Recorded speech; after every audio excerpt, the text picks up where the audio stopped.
Hi, this is Sean Hutchison. Welcome back if you joined us last time. If you didn't, you can jump in here, but it may be worthwhile to go back to the first video in the series to fill in any blanks.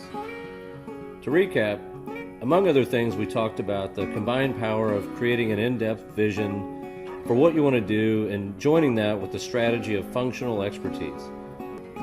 The one aspect of all that I didn't touch on is purpose, or the purpose aspect which drives the motivation of being willing to do something over time with a very significant effort, without really needing to know when you reach the finish line.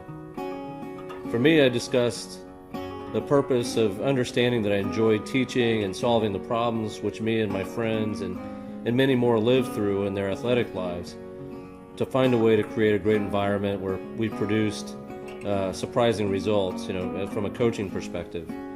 And that purpose evolved into my stated purpose when people asked, which is helping people do things they didn't think they could do, which still thrives in me today with a twist, which I'll share later.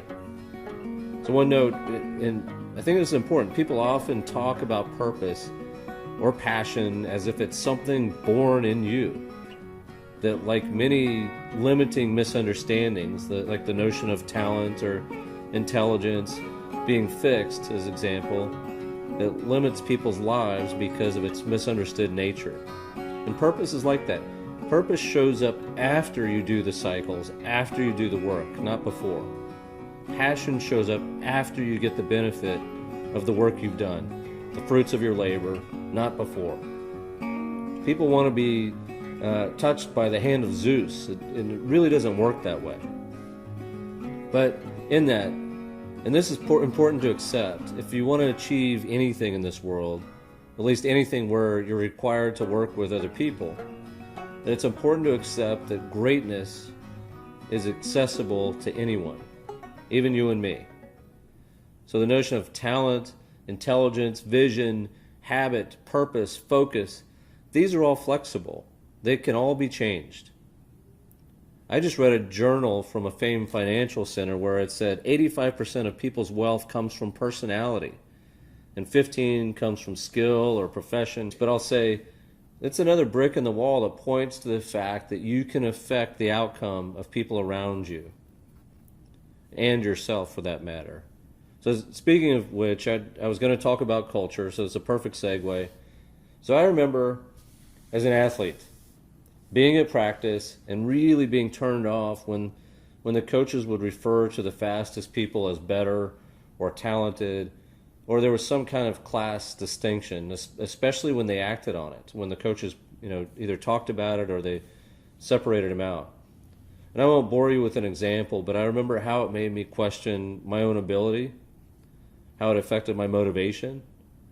And some people get off on that stuff, and I've learned to manipulate that being turned down and fighting through to fuel better work, but that's a skill. And not all athletes or people come into your environment with that skill. Whether you like it or not, that's the reality. And whether the movies say they should have it or not, the reality is that's a learned skill. So what does Carol Dweck's work say about that? Basically, how you talk to people your teaching dramatically affects the outcome. So if you talk to them one way, they underperform. If you talk to them another way, they overperform. So it's all about what you focus on when you talk to them, the words you use, and so on. And that's it in a nutshell, right? I mean, it's worth reading her stuff if you haven't, because it's a lot deeper than that. But for our purposes, that's really good enough. Now I'm going to pause for a second for the people who like things to be tough. The toughness. I'm going to say, I'm not talking here about giving everyone trophies. What I'm talking about is performance. I'm talking about getting the best out of people. So performance or improvement is far from easy. In my view, our job as leaders, as coaches and therapists and so on, is to do whatever we can do to make it easier to improve. To make it easier to improve. They will fail on their own. They don't need your help. They will lose, even if everything is perfect.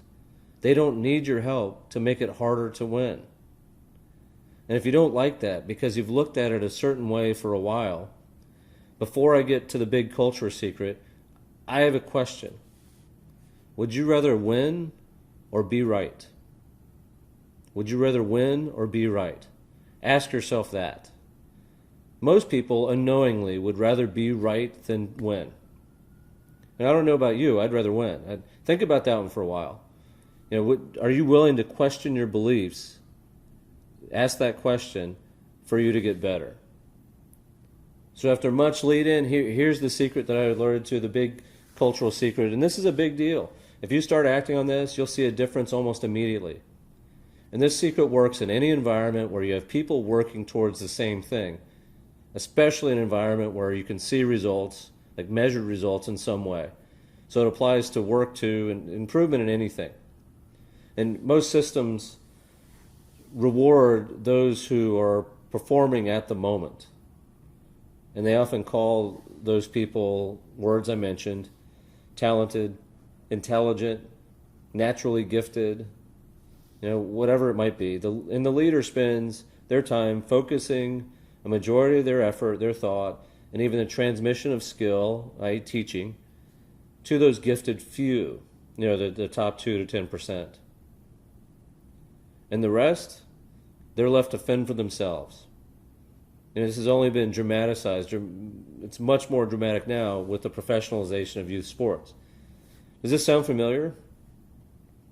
Even though, people who do that are leaders, us coaches and leaders and things, people who do it that way think that that's the way to focus on quote-unquote elite performance. They couldn't be more wrong. And I won't go into it deeply, but again, Dweck's work takes care of it. The result is underperformance in almost every case.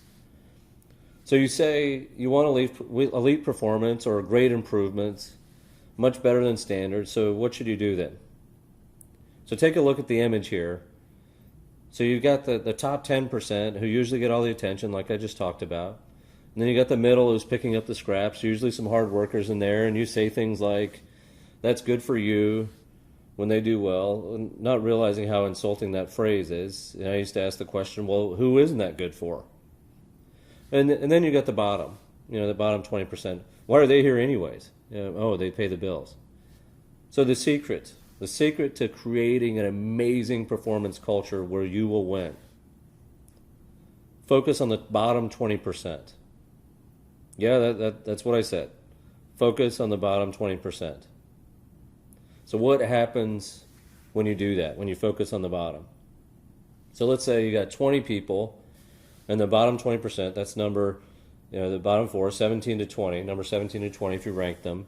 So let's say number 18, after you're paying attention to the bottom 4, number 18 has got better skills, they're focused, more motivated, all of a sudden starts beating number 12. What happens? Number 12, 13, 14, 15, 16, 17, all of a sudden they notice. Because whether we like it or not, whether we want to kind of paint over this or not, everybody understands the pecking order. Everybody knows who's good and who's not. Even 6-year-olds know who's better than somebody else. So when number 18 starts beating number 12, all those people take notice and they say, well, shoot, number 18's terrible. They shouldn't beat me. I'm better than them. So they start paying attention and saying, well, what do they do? What do I want the same kind of attention. I want to do what they're doing. And they start, changing and focusing better and learning different techniques and so on that got number 18 and number 12, and they get the same result. So all of a sudden, number 14 starts beating number 6 or number 5. And the same cycle repeats. So when number 14 beats number 5, all the ones, number 13 to number 6, everybody says, well, number 14's terrible. They're not even the top half. And they're all of a sudden, they're number 5? That doesn't work. That can't be. So their thermostat kicks in, the heater turns on, and they do the same thing. And that even works for the top 10%. They're even more protective of their spot, good or bad. So they'll focus more, and they'll start to learn what is driving up the chain beneath them, and they'll keep pushing forward. As a side note, you still have to give some attention to that top 10%, or you're going to lose them. And it's best most of the time to give that praise when everybody else is still working and they're engaged in something else if possible.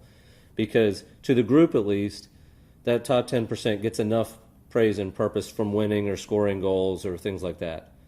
So still be attentive to them, mostly in a kind of a more private setting, because they do need it. And they probably deserve it. And believe it or not, after a bit of adjustment, the special ones, that top 10%, will actually be happier with this whole arrangement. In any case, if you use this strategy, you'll create a bunch of champions whose limits were just thrown to the side. They'll be given the keys to their own improvement. That, out of my functional expertise, diving deep into culture for 3 or 4 years, that is the outcome of my deep learning. And it's worked every time I've tried it, beyond the expectations of everything I've had. And it's a lot more fun that way too. So hopefully that's of value. Even if you're skeptical, just try it out. So I also promised to talk about the Doomsday scenario for sports professionals. So without going deep into the details, technology has disrupted businesses or business domains since the Industrial Revolution began. So with the rapid advancement of technology, that disruption has sped up like nothing we've seen in the past, like nothing we could even predict. So what do I mean by disruption?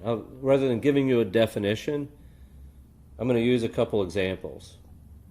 So the telegraph disrupted things like the Pony Express. The telegraph was faster, it was cheaper, it was easier. And the phonograph, or record player, disrupted the music industry the first time. It's been disrupted twice, at least. So before the phonograph, in every small to medium-sized town, there were decent professional musicians that made a living wage, or a lot of amateurs of lower quality, but decent professional musicians that made a living wage. And when the phonograph came out, even if they weren't the best, the ones who were making records that sold and made a lot of money, those performers made all of the money.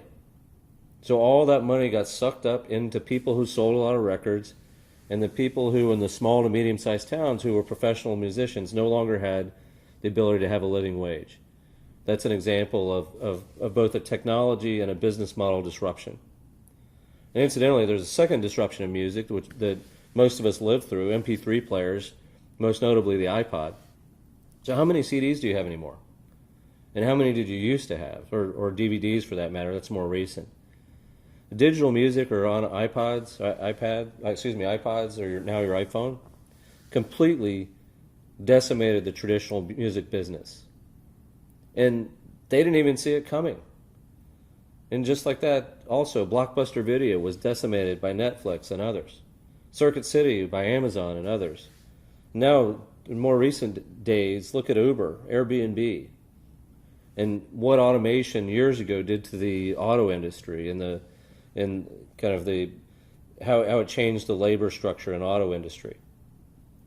And you think, well, okay, that's great, but we're a people business. And yeah, coaching or therapy, that may be more difficult to replace or emulate than skilled labor or how you buy something, and here's the big but. In the past 2, 3, 4 years, billions with a B of dollars have flooded into the sports market, aiming at the future. Some of this is for wearables, sure, but that's not fully what I'm talking about. It's a component, but it's more than that. So how much have you heard about big data these days? You hear about it all the time. VR, virtual reality, wearables again. You hear about that stuff, right? See some cool stuff, but nothing's really been threatening yet. But think about it this way. Google, Intel, Apple, Facebook, Microsoft, and so on. They're spending billions on sports, along with the Nikes of the world, Under Armours, Adidas, and even media companies are spending that kind of money. They don't want to be left behind. And they aren't just buying wearable companies and creating their own wearables. They're buying sports data companies. They're buying companies with huge volumes of sports people in their customer list. They're buying it all. And it's been going on. Even at the Consumer Electronics Show in January 2017, the majority of booths, the majority of companies there, and this is the biggest electronics show in the world, majority of those booths had some sports display. That's new. That's never been like that before. So billions of dollars in. Billions. What product have you really seen come out yet? I mean a real one, not a smartwatch that counts your steps. I don't know. Guess what? It's coming. I don't know what it is, but it's coming. And these first ones, these first products, we've seen some of them. Maybe they'll be good, maybe they won't be. And like I said, we're already seeing some, we're just not noticing them, at least as professionals, because they're not that great. Maybe we pay attention, maybe we don't. Imagine, though, this is a strategy of war. These billions, they'll keep sending waves of products aimed at one thing: mass adoption. In other words, lots of people using it. They're already really good at doing that. Look in your hand. Look what you look at. The CEO of Twitter is quoted as saying, "The internet is a machine designed to give you everything you want." So those waves will come, one after another, until mass adoption of people using them to need less of you, less access to you. Directly or not, their intention is to replace you. And they're not bad people. The sports market is a gigantic market that really hasn't been impacted yet. And they see that huge opportunity. Healthcare is in line too, but sports is a lower hanging fruit. People spend a lot of money on it. There's, it's a market that affects the entire world.